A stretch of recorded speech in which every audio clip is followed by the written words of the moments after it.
কলকাতায় আপনারা দেখতে পাচ্ছেন প্রত্যেক সপ্তাহে একটা করে মুসলমানের দলের মিটিং। আমি কারোর নাম নেব না। আজকে অমুক দল ডেকেছে, অমুক মৌলবি ডেকেছে, কালকে অমুক মৌলবি ডেকেছে। अरे ये कह रहे हैं तुम बटोगे तो कटोगे, मुसलमान तुम भी बटोगे तो तुम भी कटोगे। आ जाओ एक स्टेज पर और हिंदुस्तान के सरकार को हम दिखा देते हैं ये वक्फ के जमीन हमारा बाप का है, तुम्हारा बाप का नहीं। लेकिन उलमाओं को एक स्टेज पर आना पड़े।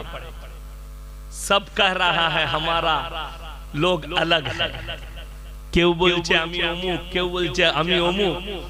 একটা লাঠি যদি কেউ কি দেয়া হয় ভাঙাটা সহজ না কঠিন? সহজ। 10টা লাঠি যদি কেউ কি দেয়া হয় ভাঙতে পারবে? আমাদের রাজ্যে নয় দেশেতে 10টা মাথা হয়ে আছে মুসলমানদের। এই মাথাগুলো যদি এক স্টেজে চলে আসে এদের টনক লড়ে যাবে।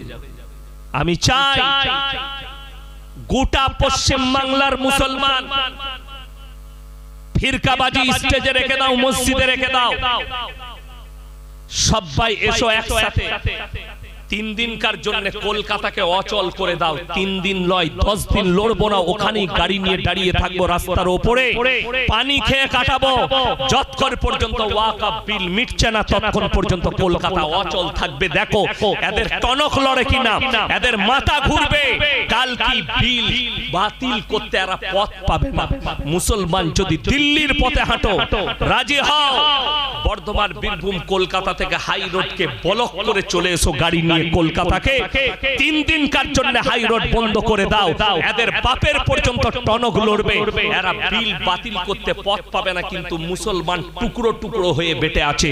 এরা যাচ্ছে আমরা যাব না, ওরা যাচ্ছে আমরা যাব না। এদের মসজিদ ভাঙছে, আমাদের ভাঙবো। আপনাকে বলে যায় 2002 এর গুজরাটের দাঙ্গা আমি নিজের চোখে দেখেছি।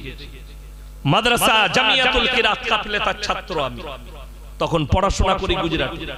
বোম্বাই পালিয়েছিল দাঙ্গার সময়। 225টা মসজিদ ভাঙা হয়েছিল, 202টো মাজার গুড়ি দেওয়া হয়েছিল, মুসলমানদেরকে আমভাবে কাটা হয়েছিল।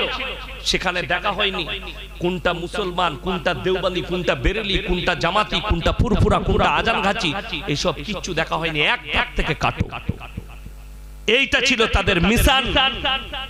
আজকে বলে দিই, ইস ঘর কো আগ লাগি ঘর কি চিরাগ সে। মুসলমান তোমরা নিজেদের ঘরে নিজেরা আগুন ধরিয়েছো, অপরকে গালি দিয়ে লাভ নেই। আল্লাহর কসম খেয়ে বলছি, মুসলমান যদি কলমার উপরে আর কোরআনের আদর্শ আর রাসূলের আদর্শে টিকে যায়, বেঈমানের চাকা বেঈমানের উপর দিকে ঘুরে যাবে। আজকে ভারতে যদি 40 কোটি মুসলমান থাকে, 10 কোটি বেঈমান হয়ে আছে। এদের কাছে ঈমানই নেই, এদিকে মুসলমানই বলা যাবে এমন হালতে আছে তারা। কলকাতায় চলুন, বসবাস করুন। এই আজকে কত তারিখ? 1 ডিসেম্বর। আমি আপনাদেরকে বলে যাচ্ছি, এই অঙ্কুরহাটির যুবকরাই থাকবে, এই রানীহাটির যুবকরাই থাকবে, এই আপনার হাওড়া জেলার যুবকরাই থাকবে। 25 ডিসেম্বর এরা গির্জায় গিয়ে কলকাতায় জিনা করার জন্য লাইন দেয়। হাজার হাজার মুসলিম যুবক যুবতী তারা লাইন দিচ্ছে, কলেজ পড়ে, স্কুল পড়ে। যেমন আমাদের মারামারি, ফরজ নামাজ নিয়ে মারামারি নাই। গ্রামে কটা ছেলে ফরজ নামাজ পড়ে এই নিয়ে মাথা ব্যথা নাই, কিন্তু মাথা ব্যথা কি দিয়ে? শবে বরাত দিয়ে মাথা ব্যথা। 12ই রবিউল আউয়ালে জুলুস বার করা নিয়ে মাথা ব্যথা, মারামারি। আপনি দেখেছেন কোনদিন স্টেজে ফরজ নামাজ নিয়ে কোনো বক্তা ঝগড়া করেছে যে নামাজ কেন পড়ো না? নামাজের দাওয়াত দিয়েছে। 12ই রবিউল আউয়াল এলে কুকুরের মতো চিল্লাই স্টেজে চেপে, খালি বলে আরে কে বলেছে পালন করা যাবে না? তোকে কে মানা করেছে? তার নামাজের দাওয়াতটা দে। সারা দিন ডিজে বাজাচ্ছে হাওড়ায়, বাগনানে, হাই রোডের উপরে। নবীজিকে মহব্বত করে কিন্তু হারাম করে এক ওয়াক্তের নামাজ পড়ে। ঠিক বললাম না? বললাম। তো তোমার মহব্বত কি করে হলো? আপনাদের বাগনানে আমি এবারে বলেছি যে ভাই 12ই রবিউল আউয়াল পালন করা যাবে না, জুলুস বার করা যাবে না ডিজে বাজিয়ে। দুটো ছেলে দাঁড়িয়ে বললে হুজুর দলিল দেন। আমি বললাম দলিল আমার কাছে নাই। বলে তাহলে না বলছেন কেন? আমরা তুমি দলিল দাও। বলছে রাসূলের মহব্বতে বার করি, আপনার মধ্যে রাসূলের মহব্বত নাই। আমরা দাঁড়া, আমরা এশার নামাজ ক রাকাত পড়েছো বাপ? ফরজ নামাজ? বলে হুজুর 4 রাকাত। আমি বললাম আল্লাহর মহব্বতে কাল থেকে 6 রাকাত পড়বি। কথাটা বুঝতে পারছেন না? রসুলের মহব্বতে যদি দলিল না লাগে, রসুলের মহব্বতে ডিজে নিয়ে যদি জুলুস বার করতে হয়, আল্লাহর মহব্বতে 6 রাকাত নামাজ পড়তে অসুবিধা কোথায়? কথাটা বুঝতে পেরেছেন? তখন বলছে হুজুর দলিল দেন, পড়বো নামাজ। দলিল লাগবে না।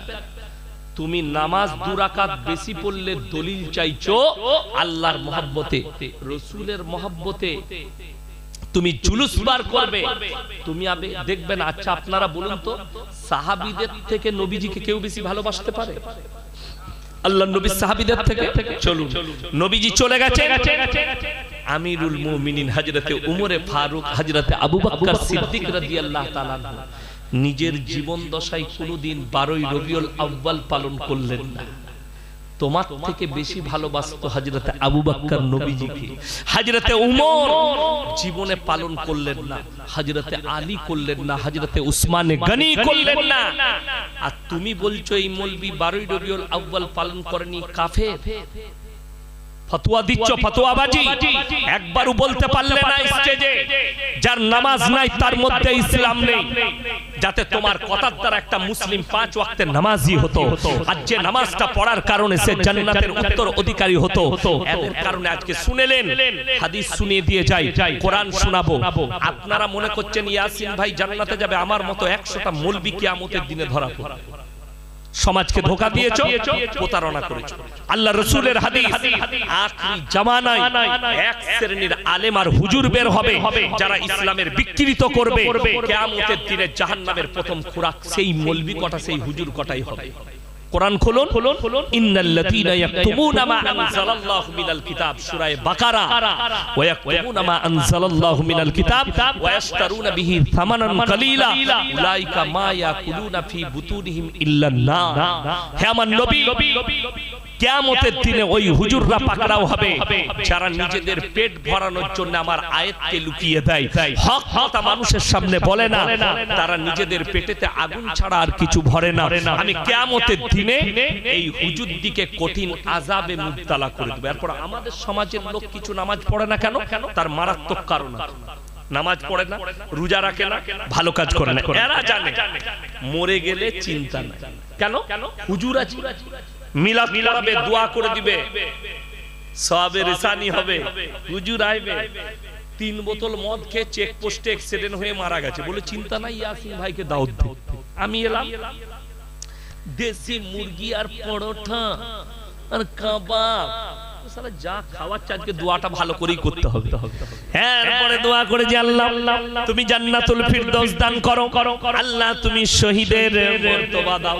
দোয়া হয়ে গেল, হুজুরকে বিদায় দিবে। আমি বললাম বা কি করে মরল বা? ছেলে খুব খারাপ ছিল হুজুর, 4 বোতল মদ খেয়ে অ্যাক্সিডেন্ট। আমি তোবা তোবা, কাকে দিলাম বে জান্নাতে আমি? 4 বোতল মদ খেয়ে অ্যাক্সিডেন্ট করেছে। হুজুরের কাছে চালাকি করে দোয়া করে দাও। এই যে ধৃষ্টতা, এই যে চালাকি, যে হুজুর জেনে শুনে বলবে যে আমি জান্নাতে দেব, সে হুজুর আগে মার খাবে। এটা লিখে নিয়ে যান। আপনাদিকে দলিল দেব, আমার বাপের লয়, কোন পীরের লয়, কোন মৌলবীর নয়। নবীজি সাল্লাল্লাহু আলাইহি সাল্লামের থেকে দামি লোক পৃথিবীতে কেউ আছে? কিয়ামতের সকাল পর্যন্ত কেউ আসবে? ইমানদার সঙ্গে কেউ আসবে না। চলুন এরপর আপনাকে বুঝাই। নবীজি সাল্লাল্লাহু আলাইহি সাল্লামের কাছে খবর হলো, ইয়া রাসূলুল্লাহ, আপনার চাচা যান মৃত্যুর শয্যায় আছে। নবীজি ছুটলেন, চাচার হাতটা টিপে ধরলেন আর বললেন, চাচা এই সময় তুমি খালি একবার কলমাটা পড়ে নাও, আমি আল্লাহর কাছে তোমার জন্য কেঁদে কেঁদে ক্ষমা চাই। নবীজি চাচার উত্তর বেরিয়ে এলো মুখ থেকে, আমি যদি বার্ধক্যে কলমা পড়ি লোকে বলবে মৃত্যু ভয়ে কলমা পড়েছে, আমি কলমা পড়তে পারবো না। এটা নবীজির চাচার কথা। আল্লাহ আয়াত পাঠালেন নবীজির কাছে, কি বলে? ইন্নাকা লা তাহদি মান আহবাবতা ওয়ালাকিন্নাল্লাহা ইয়াহদি মান ইয়াশা।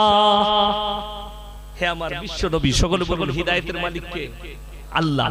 হিদায়াতের দপ্তরটা আমার আল্লাহর হাতে। আমার ইচ্ছা নেই তোমার চাচা কলমা পড়তে পারবে না, নবীজি চোখ দিয়ে পানি এসছে, নবীজির দাড়ি মুবারক ভিজে গেছে, চাচা যান চলে গেলেন।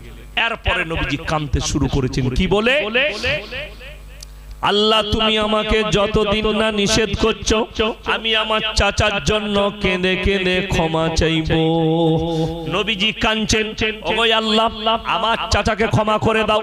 চাচা বলেছিলেন, আমি যতদিন বেঁচে আছি তুমি ইসলামের প্রচার করো, তোমার শরীরে কেউ হাত লাগাতে পারবে না। এই কথা বলার পরে যখন দোয়া করছেন, আল্লাহ জিবরিল আমিনকে ওই অবস্থায় পাঠালেন। কাকে পাঠালেন? জিবরিল আমিন। নসিহত করলেন দুজনকে। কজনকে বললাম? দুজন। এক হচ্ছে নবী, দুই হচ্ছে মুমিন। আল্লাহ বেঈমান কাফেরকে নসিহত করেননি, সাবধান করেছেন, আর মুমিনদিকে নসিহত উপদেশ দিয়েছেন। মুমিন এবং নবী দুজনকে কি বললেন? মা কানা লিন নবী ওয়াল্লাযিনা আমানু আইয়াস্তাগফিরু লিল মুশরিকিন ওয়ালাউ কানু উলি কুরবা। হে আমার নবী এবং মুমিনরা শোনো, যারা মুশরিক হয়ে বেঈমান কাফের হয়ে বদ্দিন হয়ে মারা গেছে, তার জন্য দোয়া করতে পাবে না, যদিও সে তোমাদের নিকটতম আত্মীয় হয়। আপনি ভেবে দেখুন, যদি আল্লাহ নবীজিকে নিষেধ করে ইয়াসিন কোন ক্ষেতের মুলি, যে তুমি মদের ভাটিতে দিন কাটাবে, গাঁজার ভাটিতে জীবন কাটাবে, আর আমাকে দাওয়াত দিয়ে বলবে যে হুজুর দোয়া করে জান্নাতে দাও। তোমার হুজুর মার খাবে, তুমিও মার খাবে।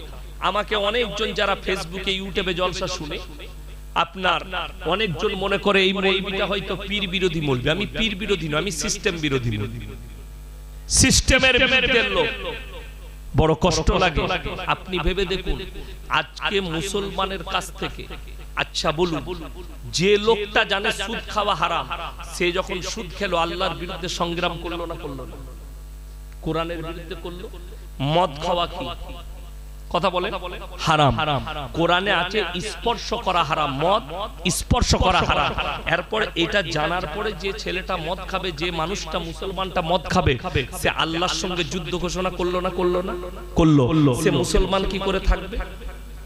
শুনেলেন মাসলা, কোন মুসলিম ঘরের ছেলে সে যদি নাস্তিক হয়, নাস্তিক মানে আল্লাহ মানে না, রাসূল মানে না, দিনের উপরে প্রতিষ্ঠিত নয়, সে যদি এটা প্রকাশ পেয়ে যায় সমাজের বুকে, সে মরে যাওয়ার পরে না তার জানাজার নামাজ পড়া যাবে, না তার কবরস্থানে দাফন কাফন করা যাবে। যদি বলেন হুজুর কি করব, নদীর কিনারায় ফেলে দিবেন, কুকুরে খাবে, শুয়োরে খাবে, কিন্তু জানাজার নামাজ দাফন কাফন আপনার মনে হবে আমি মুসলমান, আমার সন্তান, আপনার বুকটা ফাটবে। কিন্তু আমি বলছি, তুমি যদি মুমিন হও আর ওই নাস্তিক ছেলের জানাজার নামাজ পড়াও, ওই বাপ কিয়ামতের দিন আল্লাহর কাছে পাকড়াও হবে। জেনে শুনে যদি কোনো ইমাম কোনো মৌলবি পড়ায়, এই ইমাম আর মৌলবির কঠিন কিয়ামতের দিনে আল্লাহ হিসেব নেবেন যে একজন বদ্দিন যে আমাকে বিশ্বাস করে না, তার জন্য তুমি দোয়া করলে। জানাজার নামাজটা নামাজ নয়, কি দোয়া। আপনি দোয়া করলেন, তাকে দাফন করলেন, দোয়া পড়ে দিলেন। যদি বলেন দলিল দেন, আপনারা বলুন নবীরা নিষ্পাপ না নিষ্পাপ নয়? নবীরা জান্নাতি না জান্নাতি নয়? নবীরা জান্নাতি। আপনাদিকে দলিল দিয়ে যাচ্ছি, পৃথিবীতে এমন একজন নবী আছেন যিনি নিজের চোখে সন্তানের মৃত্যুর তাণ্ডব দেখেছেন। সন্তান মারা যাচ্ছে, মৃত্যুর তাণ্ডব নিজের চোখে দেখেছেন। তার নাম হযরতে নূহ। নৌকার উপরে আল্লাহর আযাব চলছে, সমুদ্রের পানি 1250 ফুট উপরে উঠে গেছে, গোটা পৃথিবী ডুবে গেছে, তার কম হাবুডুবু খেয়ে মারা যাচ্ছে। সেই দলে আছে তিনার ছেলে কিনান। নূহ নবী আল্লাহর কাছে হাত তুললেন আর কি বললেন? লা আসিমাল ইয়াউমা মিন আমরিল্লাহ, এটা আমার ওরস জাত পুত্র, তুমি একে রক্ষা করো। আল্লাহ উত্তর দিলেন লামিনাল খাসিরিন, দোয়া বন্ধ করো, হাত নামিয়ে নাও। যে আমাকে মানেনি, আমার নবীকে মানেনি, দ্বীনকে মানেনি, তার জন্য আমার কাছে আবেদন নিবেদন করতে পারবে না।